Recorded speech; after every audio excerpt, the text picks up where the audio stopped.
Hey, is everyone ready? I would like to call the public hearing to order tonight, and we are honored to be gathered on the unceded traditional territory of the Comox First Nations. This public hearing is held pursuant to the Local Government Act to consider zoning amendment bylaw number 1133/2020. This public hearing is being conducted by electronic communication facilities as permitted by Ministerial Order number M192.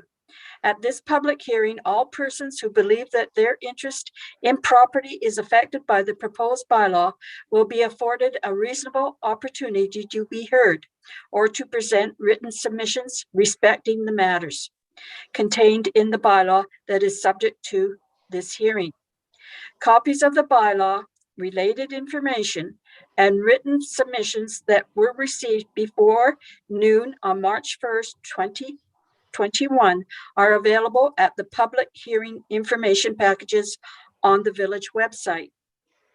Submissions. It is important for everyone to understand that after the close of the public hearing, further submissions will not be received nor considered by council. So please make your submissions during the public hearing.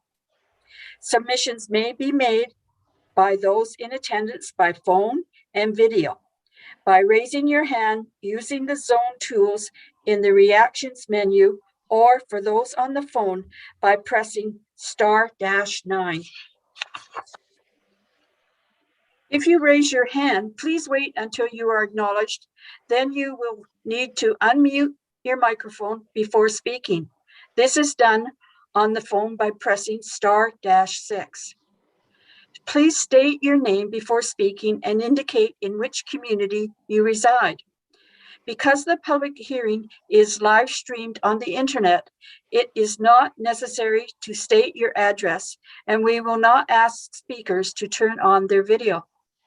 For those watching on YouTube, you may make submissions by email to planning@cumberland.ca during the public hearing, which will be read out. Please be aware there is a time delay for the YouTube stream, so please be sure to get written submissions in as soon as you can. Speakers are asked to limit submissions to no more than 5 minutes. After everyone has been given an opportunity to be heard a first time, I will call for second-time speakers, and you will be given the opportunity to make further submissions. Please limit your submissions to matters contained in the bylaw. It is my responsibility as chair of this public hearing to ensure that all remarks are so restricted. Following your submissions, members of council may ask questions. However, the main function of the council at this public hearing is to listen to the views of the public and not to debate the merits of the proposed bylaw. Before we end the public hearing, I will ask 3 times for further submissions and wait at least 1 minute each time to ensure there is enough time for emails to come in. If there are no further submissions, the public hearing will be adjourned. Again, after the close of this public hearing, further submissions will not be received nor considered by council. Village staff will now give a brief overview of the proposed bylaw. We'll read written submissions received that have not been provided in the package, and then we will call for submissions. Karen? Yes, good evening, everybody. So yeah, on behalf of the village, for those who are participating from the public, thank you for taking the time to join us this evening. So as the Mayor, Leslie Baird, said, I will briefly introduce the proposed zoning amendment bylaw and then read out the written submissions that were received after the publication date of the submission package, which was Monday at 12 noon. So the purpose of the public hearing is to provide an opportunity for public submissions in writing or verbally on the proposed zoning amendment bylaw number 1133. The intent of the bylaw is to make a number of housekeeping as well as regulatory amendments to the Village of Cumberland zoning bylaw number 127 2016. So this includes clarifications of a few definitions and regulations, the addition of some new definitions that were not previously included in the bylaw, and corrections to the zoning bylaw map. Bylaw number 1133 also includes a number of regulatory amendments, and I'm just going to summarize the key ones. First of all, the bylaw prohibits water and beverage bottling in all zones, except where the source is the municipal water supply, supplied directly to the property where the bottling takes place. This is to prevent large-scale extraction of groundwater for bottling. Bylaw number 1133 also permits beekeeping in zones where agricultural use is permitted and on rooftops in the VCMU1 Village Core Commercial Mixed Use Zone, like our downtown in Cumberland. Additionally, under the new amendment bylaw, beekeepers would be permitted to keep 2 nukes. Those are small colonies, in addition to the currently permitted 2 hives per lot in those zones where beekeeping is permitted. The bylaw also permits on-site sales of honey and honeybee products in addition to fruits, vegetables, and edible plants within roadside stands. Further, bylaw number 1133 implements recommendations from the village's 2020 childcare inventory and space creation action plan. And particularly, it fixes inconsistency between the bylaw and provincial legislation. Also, clarifies that daycares are included in the definition of community care facility, which means that clarifies that they also permitted in all the zones that community care facilities are permitted. Finally, in regards to parking, bylaw number 1133 amends the parking regulations in the village core commercial mixed use zone, our downtown core, to increase the parking cash and lieu amount in that zone from current $3,800 to $10,000 per parking stall, and also to put a limit on the option to pay parking cash and lieu for no more than 30% of residential parking requirements. The remaining 70% of residential parking requirements have to be provided on the property, so no cash and lieu option would be available for those. Also, just to clarify, where the village provides a parking cash and lieu option, it is the owner's option to take that, and that is a requirement under the Provincial Local Government Act. If a property owner cannot provide parking requirements on their property and also cannot afford to pay the park cash and lieu, they do have recourse at under the our procedures bylaw, and this is also a provincial legislation to apply for variance for those requirements. And granting a variance is at the discretion of council. Finally, bylaw number 1133 corrects and updates the zoning bylaw map to zone new parks that have been acquired since the original bylaw was adopted. So they're now zoned as PA2 park. By noon yesterday, the village received 9 written submissions. And as the mayor pointed out, these were published on the village's website. A further 6 have been received since then. And since these have not been published, I will read them out at this meeting. All verbal comments received today will be included in the public hearing record that will be presented to council when council considers the bylaw for a 3rd reading and possible adoption. And that will likely be at the next regular council meeting on March 8th. So I'll go ahead and read the read the submissions. Okay, let me just scroll to that. So the first submission is by Kate Greening, resident of Cumberland. And it reads, I am Kate Greening of Cumberland Road, Cumberland, BC. I do not support these amendments unless changed. So the following amendments: definitions on page 1, breezeways changed to an outdoor passage with a roof. And page 2, lot coverage should include breezeways.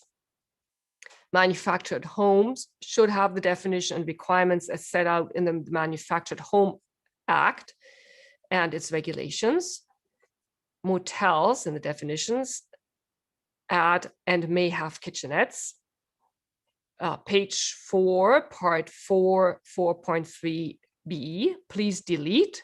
Further in the bylaw, page 513b, it states that a secondary suite cannot be attached by a breezeway. However, a person should be allowed to have a garage or other accessory building attached by a breezeway. It is still an accessory building and not part of the principal building. Page 5, section 4.9, mobile vendors should be prohibited in the VCMU1 zone, except if in the farmers market. I do not think it is fair to the existing stores and restaurants to have mobile vendors parked in front of their places of business using a parking spot for 24 hours.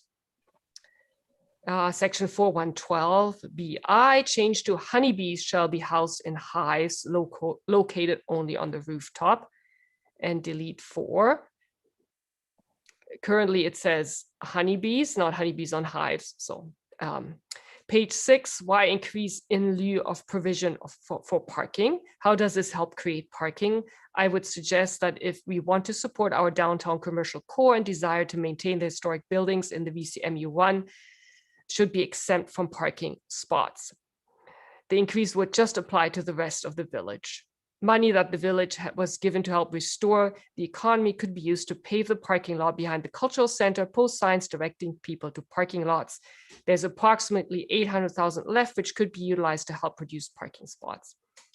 If you expect homeowners to place them underground, the existing buildings will be gone. The idea of wanting a new Green Deal in Cumberland should start with not perpetuating the need of motorized vehicles. People do not need to park right in front of a building. Charging money to not have parking still does not produce parking. It does not produce affordable housing. It does not protect the heritage located in the VCMU1. I would request that the VCMU1 be exempt from providing more than 2 parking spots and bicycle parking spots if they enter into a heritage revitalization agreement or affordable housing agreement with the village. And then further, page 9, add at part 7, section 7.69b, be located in the rear yards except in R3. So this refers to accessory dwelling units, so basically what this means that they'd be permitted in the front yard in R3. Submitted by Kate Greening.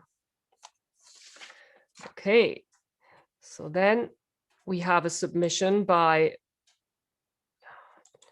second here. Sorry, the remote connection's of course slow this evening.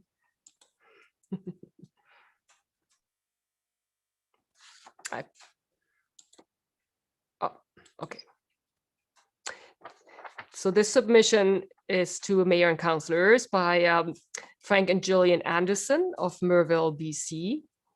We write to support the proposed amendment to the zoning bylaw that will update regulations to prohibit water and beverage bottling of groundwater in all zones. The aquifer beneath the valley produces critical water to the entire Comox Valley, and a water bottling operation anywhere in the valley, including Cumberland, would have very dire effects on the entire valley, including drinking water sources for people and wildlife, as well as agriculture. Cumberland is the only authority remaining in the valley that has not formally banned water bottling, so this amendment will be the final support needed to protect our aquifer.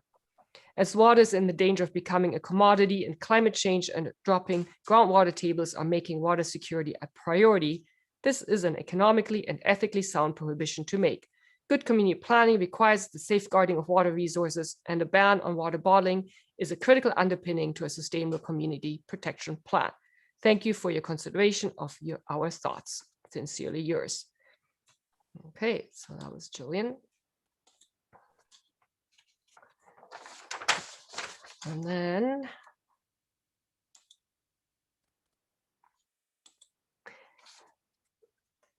so Sam, this one is from Sam Harrison.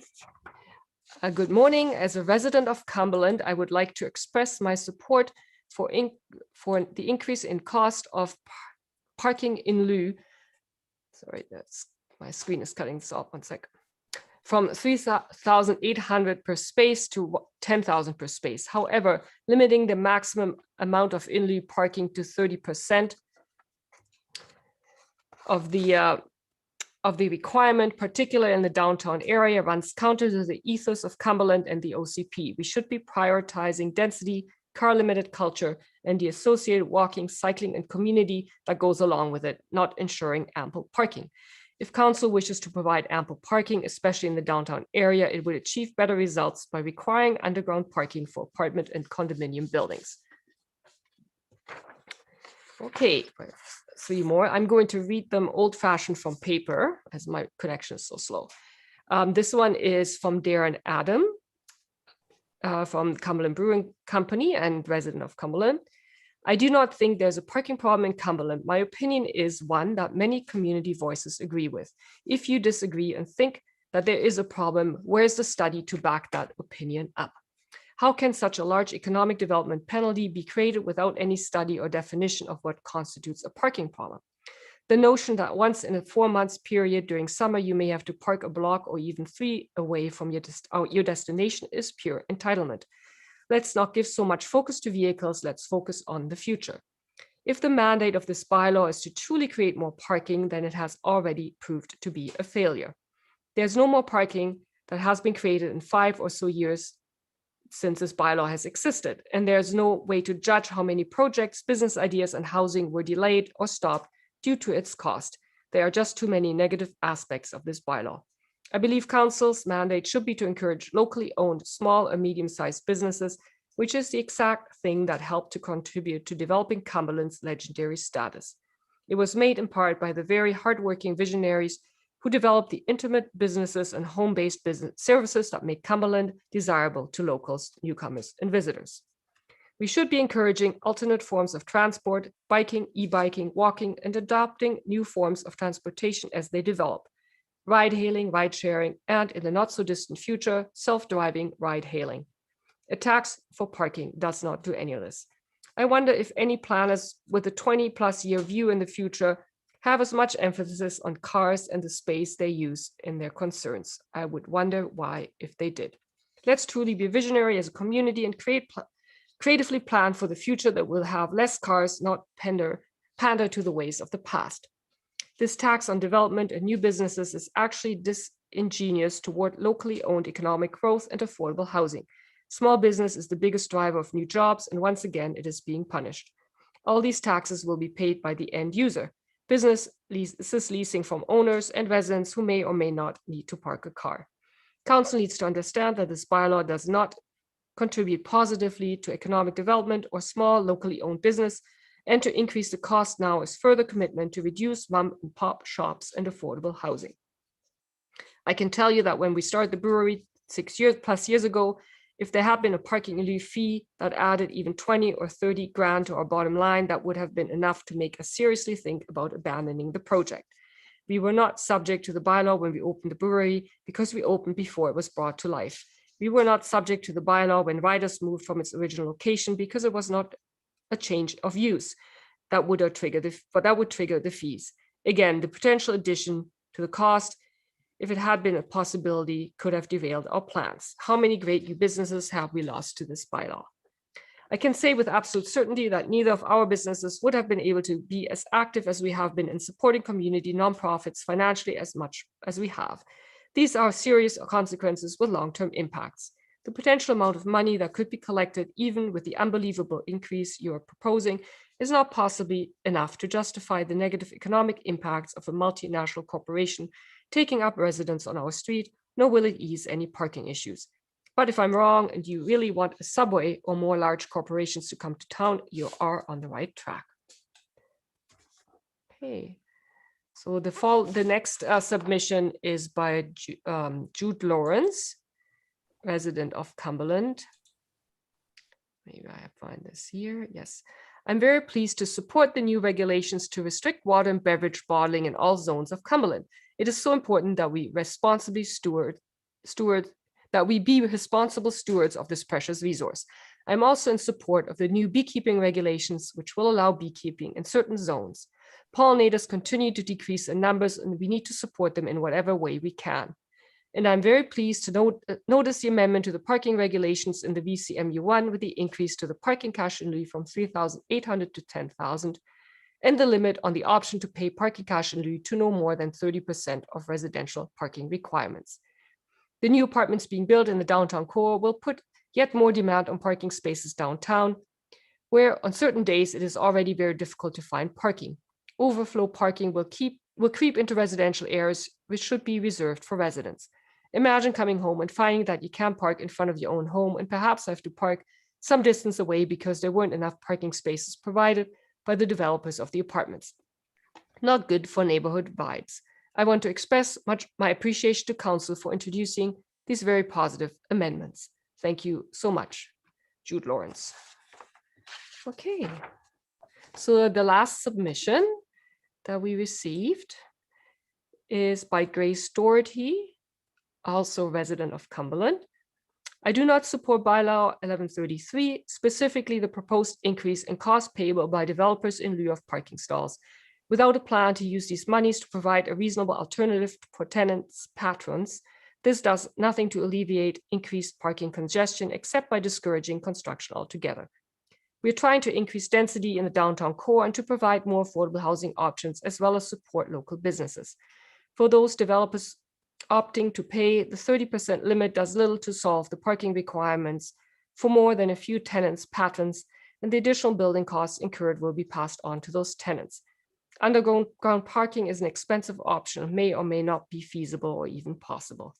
Downtown core parking is already seen by some to be of concern, and the need will grow with the increasing popularity of Cumberland as a home and for recreation.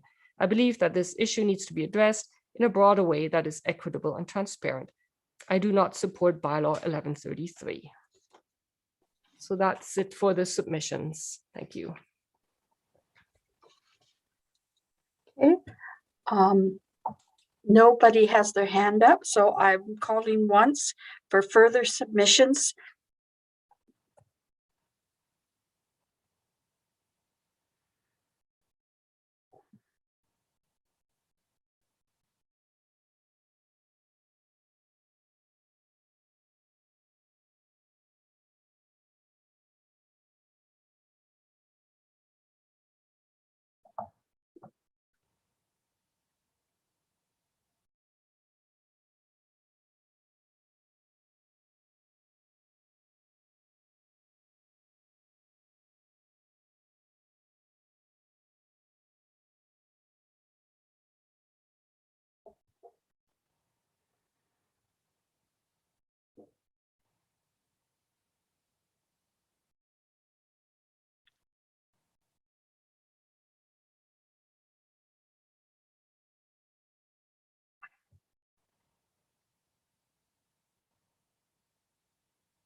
Calling twice for further submissions.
Calling a third time for further submissions.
As there's no further submissions, I'll call this public hearing is adjourned.